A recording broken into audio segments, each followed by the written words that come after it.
Hey everyone, it's Greg and it's the Monday edition of Unbreakable, the podcast.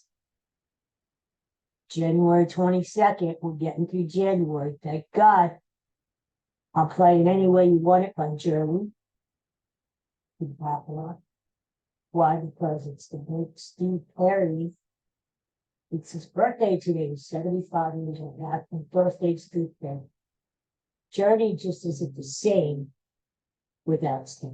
I know this new guy, we've had new guys, lead singers, they do a good job.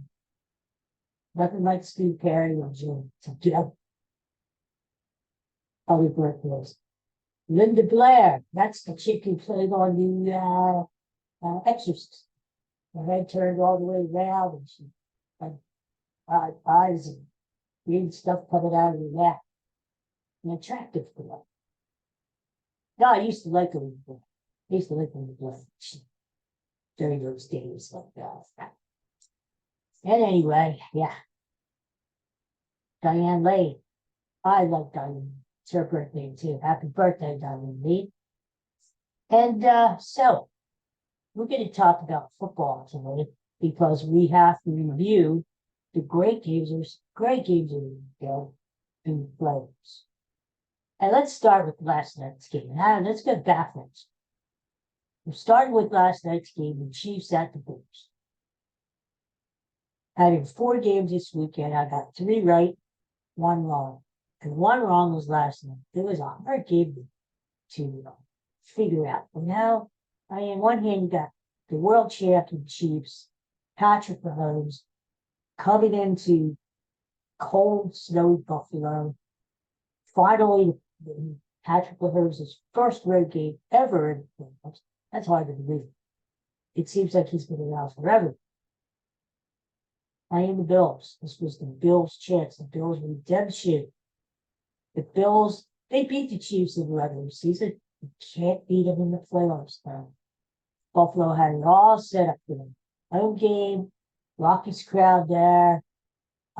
Chiefs not what they used to be, not as explosive of a team. They had it right down. So what happened? Buffalo chokes. And then you could say they played a good game, blah, blah, blah. They're feisty, they're playing in character, blah, blah. The bottom line is Buffalo lost. You choked. You choked. Will this team ever get over the hump? Yeah, I felt this way about my Phillies back in the 70s when they won East Division after East Division, which was cool, but they'll never get over the hump of the Flames. And I started to ask myself, will they ever get over the hump? Or are they going to forever, perpetually be one of these, you know? Like Buffalo, it's hard to say, you know? I think they need to be coach. He made some stupid decisions last night. He used the defensive coordinator as a scapegoat last year for Buffalo losing. He used the offensive coordinator this year as a scapegoat. Got rid of him. Maybe time to get rid of the coach. Sometimes we just need fresh voice. You know how like the Eagles had Andy Reid. Well, that's fine. Andy Reid is still all the coaches we saw last night.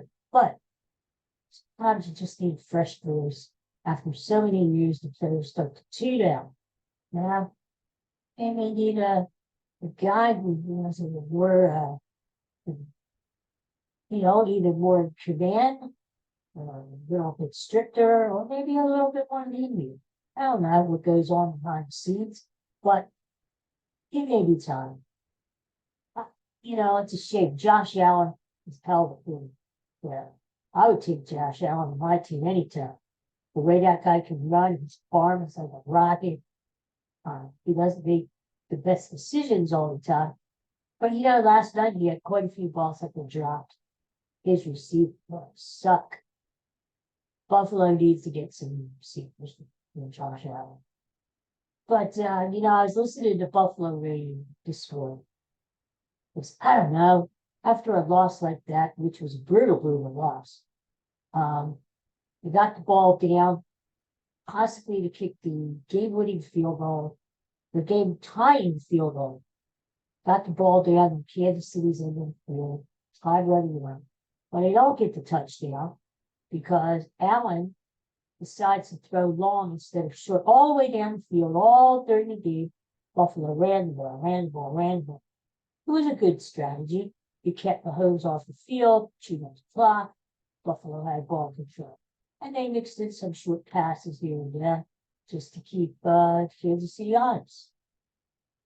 They get down to the end of the field, end of the game, and Howard starts throwing the ball around like a crazy nut. He throws it into the end zone. And it's just like, he forgot what got him there, right?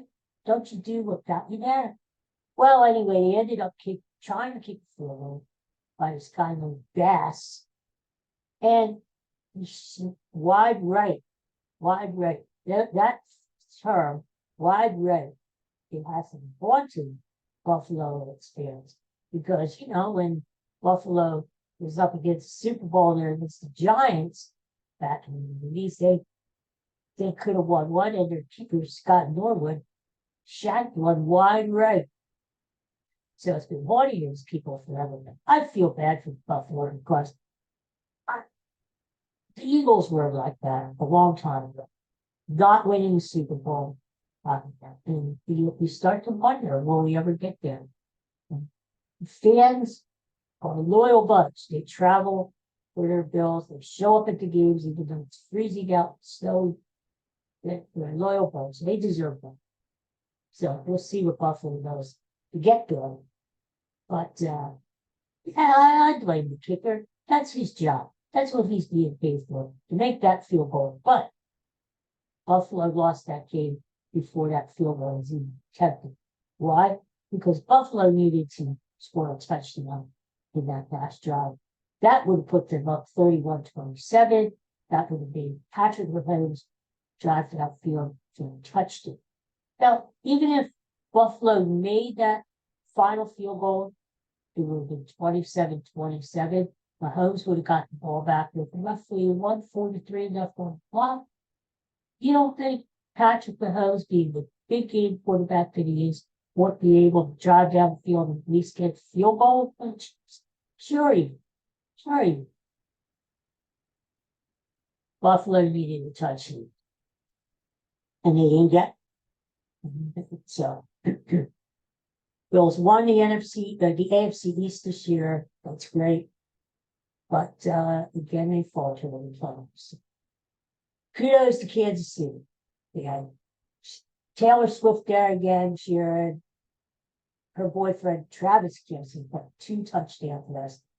He's starting to come alive again. And Mahomes and Kelce broke the record. They are now the best duo in NFL history in the playoffs between quarterback and receiver. Yeah, I mean, you got to give it to him, right? And our own J.C. Kelce was there in the booth with Taylor Swift, taking off his shirt, jumping into the crowd, having a beer, jumping it back into the booth. He's a legend. Yeah. Before the game, went right into one of the tailgating there with the Bills fans from tailgating, crashed that party, had chugged down a beer, got out of there. He was just a wild man last night, lunatic. You're going out there with bare chest, 20 degrees, right? And you guys are partying. I could see this. If Kelce does retire from the Eagles, he's going to show up at every freaking Eagles home game next year. Blitz out of his mind. He's going to be jumping out of the booth at the lake. You watch for it if you're in the crowd next year. Well, let him go. But so next week the Chiefs go on and they play the Ravens in Baltimore. And the Ravens, they pretty much took care of business. I had the Ravens, and I thought, Houston had got in the playoffs, but I think they were having just to win their division to get there. B.J. Stroud is playing great, but Houston just didn't have the horses to stay with Baltimore, especially in Baltimore. Houston's an up-and-coming team, and you have to look out for them. especially since they have a really good strength. But it's Baltimore's year, it's Baltimore's time. So they eventually pulled away and won the game 34-10. They say, I picked Baltimore before this whole thing even started. When the playoffs started, I said, who's going to win the playoffs? Who's going to win the Super Bowl? The Ravens. And I'm sticking to it. I'm sticking to it. Baltimore, to me, has the most complete team. The quarterback is up for MVP. They can run the ball with Gus the Bus Edwards. They can pass the ball. And a former Eagle is part of that passing game. Nelson Aguilar himself.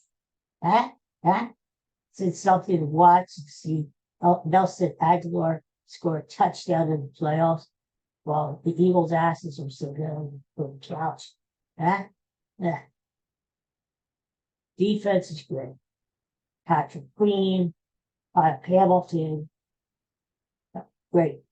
One thing that the Ravens do, they can draft. Oh, they can draft. And they've drafted right around the Eagles, 1 year the Eagles took, was it Jordan Davis? And Ravens take Kyle Hill. The other year, Eagles take, no, they tried to take, that stupid Jalen Rager guy. Patrick Queen was on. Patrick Queen. I would try to get a hold of the Ravens draft list, try to steal that, and then But the Ravens, you got to give it to them. They draft really well. They coach really well with Harvard. And they have a win philosophy. It's a positive philosophy. You see that? That is the difference between the Baltimore Ravens and the Buffalo Bills. Yes, players, coaches, I would say Baltimore has it over Buffalo in that league. Better players, better coaches. But the one thing Baltimore has that Buffalo doesn't have is a winning mindset. Baltimore wants to even win the preseason games, for God's sakes. They had something with them, 20-game winning streak in the preseason. Yes. Now, they play to win. And that cultivates a winning atmosphere around this franchise team. Buffalo just isn't having it. Buffalo has this played scared, don't play not to lose, negative vibe. And until they break through and actually win a Super Bowl, that's the way it's going to be around Buffalo. This negative attitude. Whereas Baltimore has a winning team. You can see it. You can see it. They're much more sure of themselves around the feet. You could say success breeds success. Okay, that's true. But it's the way you do things into a franchise, such as draft picks, free agents, and trades. That makes the difference. That makes the difference. Of course, this week we're going to talk all about the upcoming playoff games next week. War Sunday, it's going to be packed. But for now, yes, Baltimore overcame Houston. I can't forget Baltimore has one of the best kickers in all football, in the history of football, in Justin Tucker. See, Baltimore knows, kind of like the Eagles know with Jake Elliott, that if they get in field goal range, they're going to make that field goal.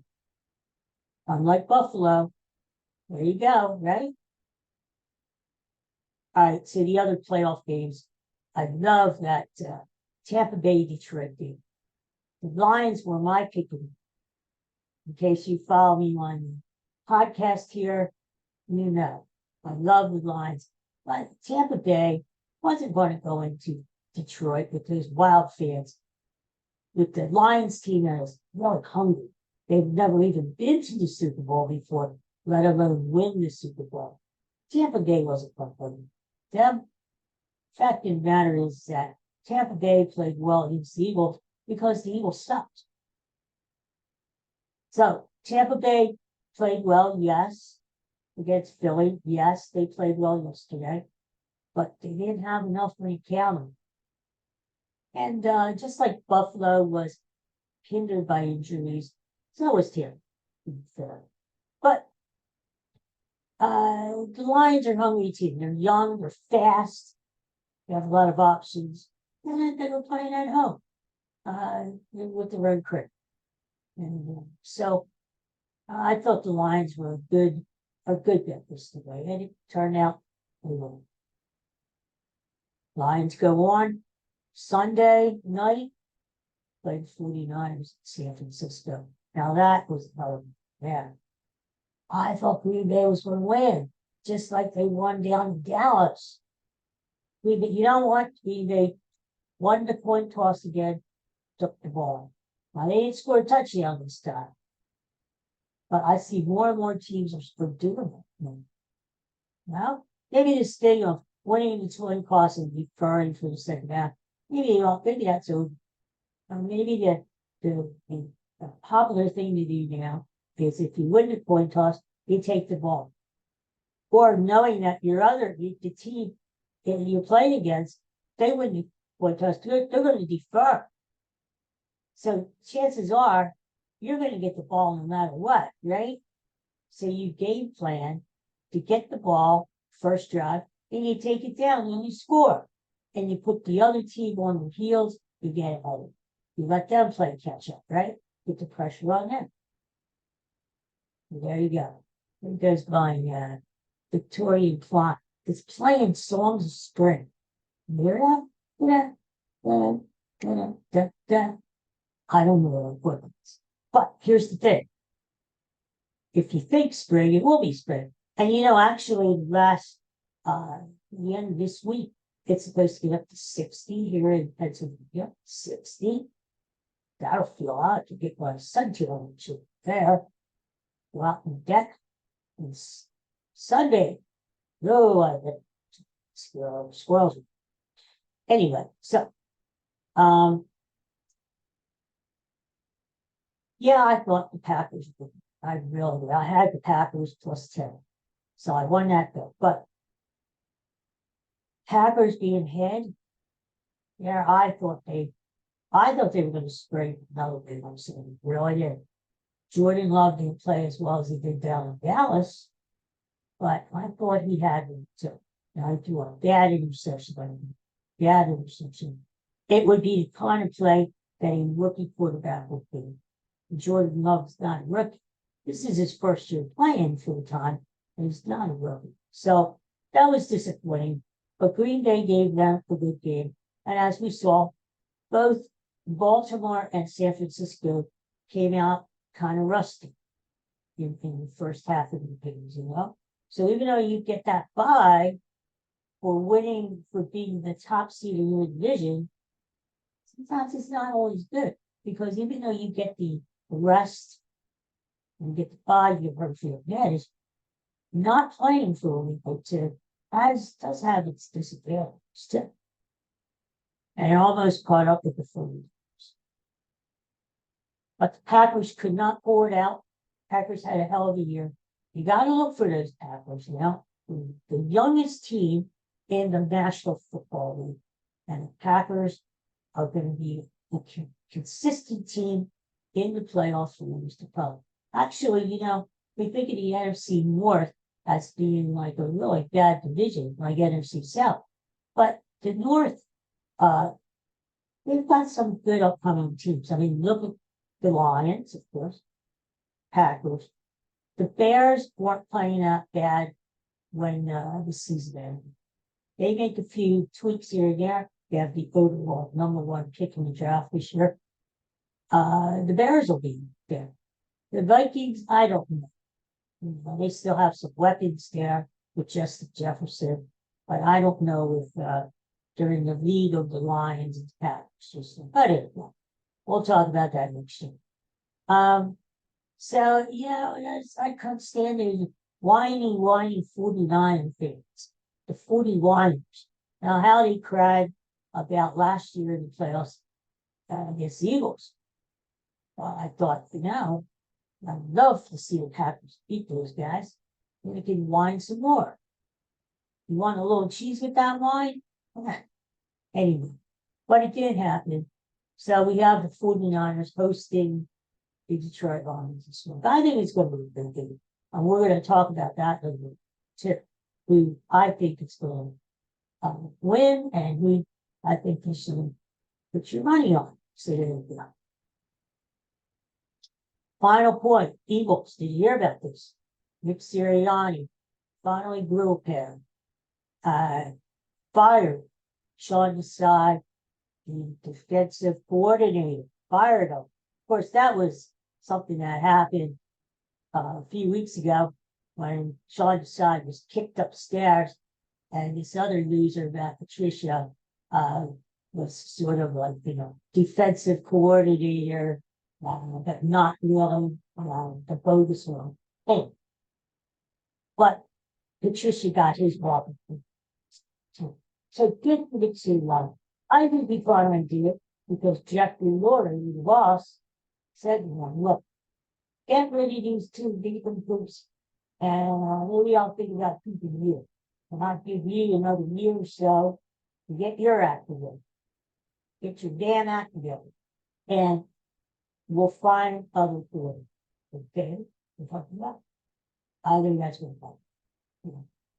But so we'll see. The Eagles have a lot of work to do. The one thing I learned from these playoffs this weekend, the Eagles just aren't in close. Now I'm an Eagles fan, you know that, but they're not in class. They're not as hungry. They're not as motivated. They don't have the team like some of these playoffs teams do. It used to be our grandfather's Eagles. They used to be hungry. They used to be really good. Back in 2017, remember? I was at that NFC Championship game. I wasn't at last year's. I was not at last year's, but I was at the 2017 one. And what a game it was, what a celebration, huh? But we'll always have those memories, right? Hopefully, we will get to relive that again. But as I was watching the games over the weekend, I thought to myself, Eagles have a long way to go here. I mean, they got to shore up that defense. Those linebackers, second hard, right? But the funny thing about it, Eagles started 10-1 short, and the two teams playing last night, the Chiefs and the Bills, the Eagles beat both of them in back-to-back weeks this season. So go figure, right? The Eagles end up collapsing at the end of the year. Lord knows why. Meanwhile, Buffalo and Kansas City are battling it out for the right to go to the NFC Championship game. So you just never know, right? So maybe, a little movement here and there. The Eagles will win. 5%. But right now, not in that class right now. Not in that class. But there's always hope. There's always hope. And that's how I got through a lot of tough times when I was a kid. Sports helped me in that way. When the Phillies sucked, they collapsed in 1964. Oh, what a lot of things. And the Eagles were putrid at that time. Oh, putrid. I would say, that's what I would say. Was next time. And it gave me something to look forward to. It gave me a purpose. It gave me something to keep going. And there's that much in the Philly sports that I said, well, maybe next spring. Maybe next spring the Phillies will get off to a good start. Next fall, maybe the Eagles will reign as National Football League champion. Huh? So you always have to have fun. You can't give up. Can't give up on that too. And that's the one thing I'd say to all those people out there watching me from Buffalo. I'm sorry what happened, but don't give up. Maybe one of these years we'll get there. Just keep trying. keep staying faithful to your words, right? That's all we can do.